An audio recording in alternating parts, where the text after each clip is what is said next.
Estamos en estas charlas del Eco de Tandil. Ahora vamos a hablar con Matías Moreno, subsecretario de Derechos Humanos de la provincia de Buenos Aires, que está aquí justo en una visita institucional a Tandil. ¿Cómo andas, Matías? Hola, ¿qué tal? Buenas tardes, ¿cómo va? Y bueno, buenas tardes a toda la audiencia. Bueno, muchas gracias por venir. Me imagino que, bueno, a veces sucede, ¿no?, que se dan ciertas visitas institucionales, pero el área donde vos estás siempre está en movimiento y siempre está con un tema muy sensible hace muchos años y que está bueno también poner en debate en todos los aspectos de la sociedad. Sí, por suerte, desde que asumimos, el día de diciembre del 2019, la orden del gobernador fue muy clara: volver a poner a los derechos humanos, a la transversalidad de las políticas públicas. Está claro que cuando hablamos de derechos humanos no solamente nos referimos a la última dictadura cívico-militar y al rol que volvió a tener el Estado de la provincia, las querellas en los juicios por delito de lesa humanidad, sino y sobre todo con los derechos humanos actuales, le decimos, ¿no? Que tiene que ver con atender a las poblaciones vulnerables. Desde la subsecretaría trabajamos con la población migrante, trabajamos con adultos mayores, trabajamos con jóvenes en la provincia de Buenos Aires en un programa que se llama Futuro Memoria, que hace una semana, 10 días, nos acompañó el gobernador al cierre de ese programa, que participaron más de 7.000 jóvenes de la provincia de Buenos Aires. Bueno, trabajamos diferentes áreas que conciernen a los derechos de los bonaerenses y las bonaerenses.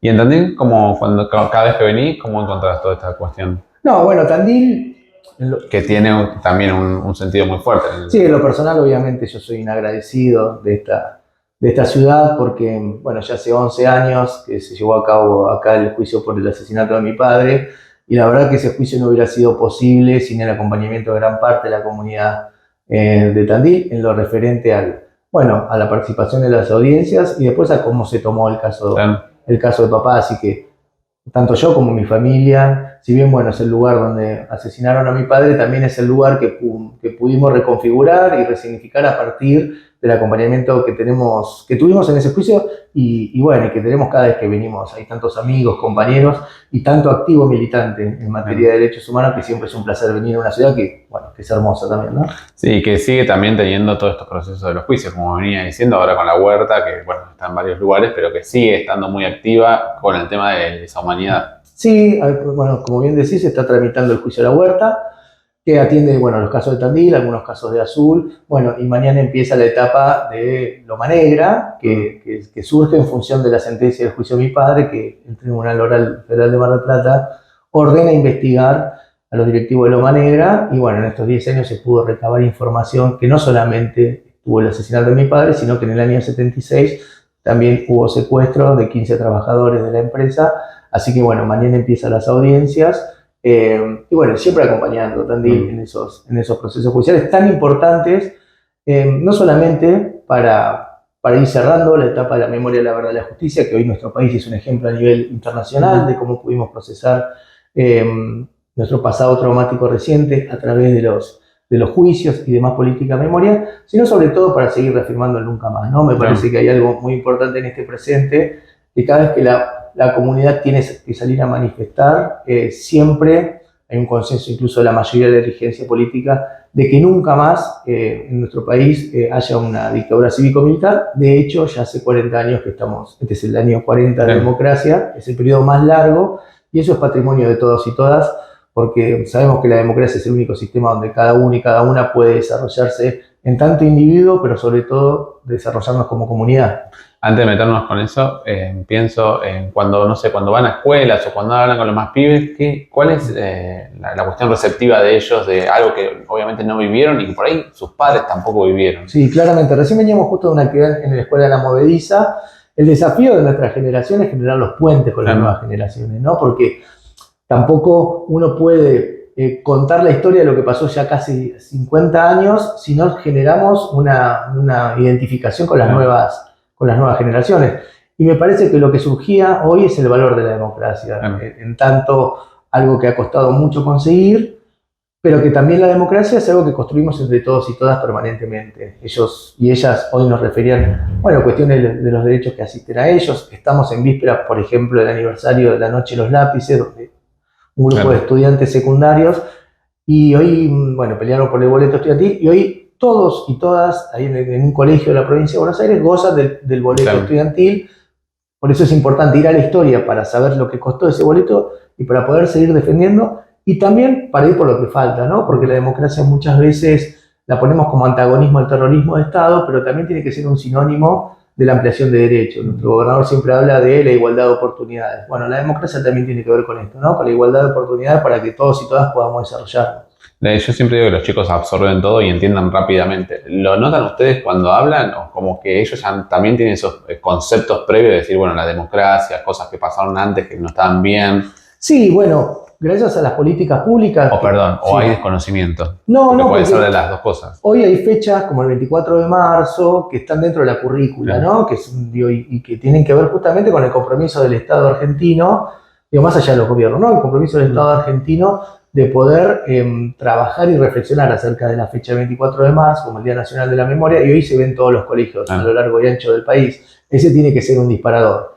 Pero la responsabilidad de aquellos que tenemos algún tipo de responsabilidad, valga la redundancia, es que eso no quede en blanco y negro, ¿no? Que quede solamente en el pasado, sino esto que te decía, generar puentes para ver cuál es el valor que tiene hoy la democracia, para seguir consolidando el nunca más, pero también para poder pensarnos en un futuro con mayores libertades y sobre todo con mayores derechos. Hablaste también de la coyuntura y hablaste de esto de los puentes, y pienso que, bueno, en términos electorales hay las diferentes ofertas electorales que no son justamente Unión por la Patria, tienen algunos sesgos sobre lo ocurrido hace 40 años atrás y también tienen algunas cuestiones de cómo se vincularían con organismos de derechos humanos o con el tema de los derechos humanos. ¿Qué mirada tenés vos y qué pensás que se puede hacer para alertar a la sociedad de esta cuestión? Yo, en términos personales, creo que hay un consenso, o sea, hay algo que consensúa la mayor cantidad de argentinos y argentinas, incluso de la mayor cantidad de los partidos políticos, es el del valor de la democracia.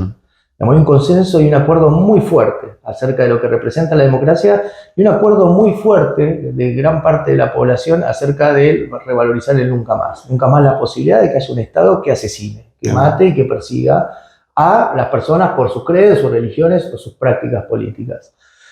Entonces creo, en términos personales, vuelvo a repetir, que son intentos marginales, porque cada vez que a la sociedad se la convocó, recuerdo muy bien en el año 2017, cuando fue el famoso 2x1, cuando la Corte Suprema quiso otorgar algún tipo de beneficio a aquellos que habían sido juzgados con todas las garantías constitucionales y condenados por delitos de lesa humanidad, gran parte de la sociedad salió a todas las plazas del país a manifestarse en contra.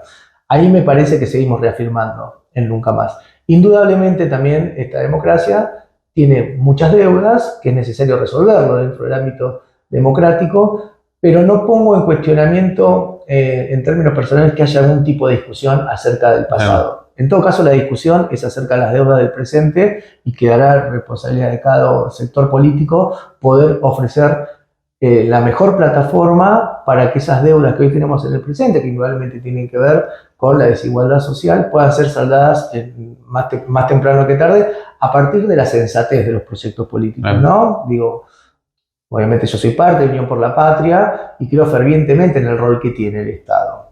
Y a veces cuando uno ve estas charlas, convocada por una candidata a vicepresidenta, es paradójico, ¿no? Porque ellos abrevan en la disolución del Estado. Ahora, evidentemente el único Estado que reivindican es el Estado terrorista también, ¿no? Digo, no son tan anti-Estado.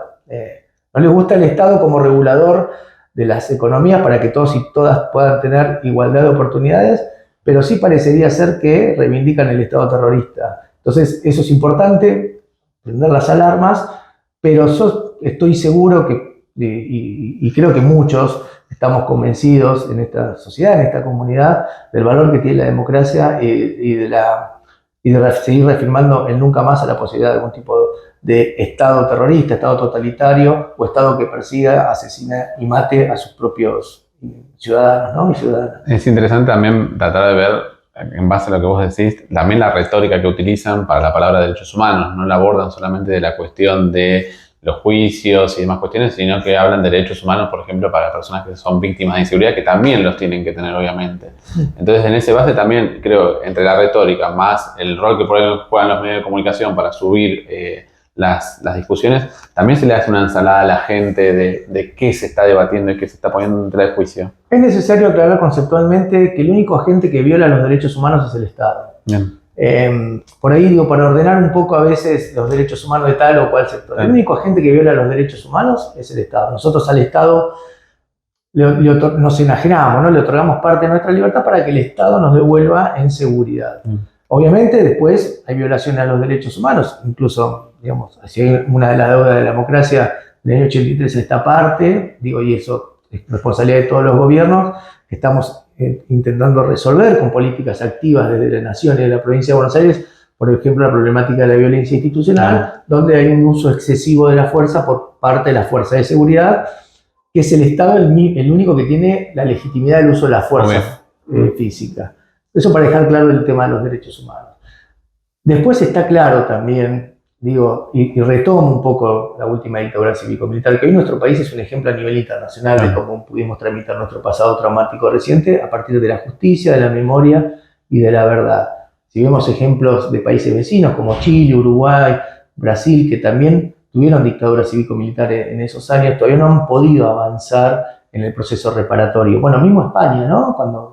Cuando vemos las víctimas del franquismo, que recién ahora los tataranietos están exigiendo la posibilidad de encontrar los restos de sus familiares. Bueno, Argentina es un ejemplo y un modelo a seguir en la comunidad internacional, y es un patrimonio de todos y todas, y que hacen que esta democracia sea cada vez más fuerte y más sólida. Claro que la democracia no es algo que esté dado per se, sino que es algo que construimos entre todos y todas, con sus aciertos, con sus deudas, pero es en este marco donde tenemos la obligación nosotros de desarrollarnos. Lo último, decías al principio que, bueno, que se puede cerrar una etapa con los diferentes juicios, ¿no? ¿Es posible cerrar esa etapa o va a ser algo que siempre va a estar abierto para la sociedad? No, entiendo que hay una parte en términos familiares, que hay una ausencia real y concreta, pero también entiendo que... ¿Estamos muy lejos de cerrar esa etapa? No tengo el dato de decir. No, estamos muy cerca.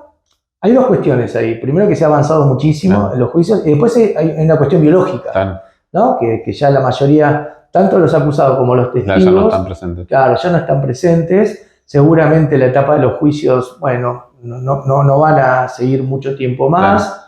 Y la transmisión de la memoria seguramente seguirá a través de los ex-centros clandestinos de detención transformados en espacio de memoria, que, por ejemplo, nosotros el día sábado, pasado mañana, vamos a ir al Pozo de Banfield, que es un espacio para la memoria que cogestionamos con Nación y con los organismos de derechos humanos, y es un lugar donde desde hace 3 años estamos brindando el plan Fines. Entonces, nosotros siempre decimos lo mismo: en el lugar donde desaparecieron y asesinaron a los pibes y pibas de la noche de los lápices, hoy el Estado está garantizando la terminalidad secundaria como una forma de resignificar, porque me parece que esos lugares, a mi entender, en términos personales, no deben ser museos estáticos, sino que la memoria es dinámica.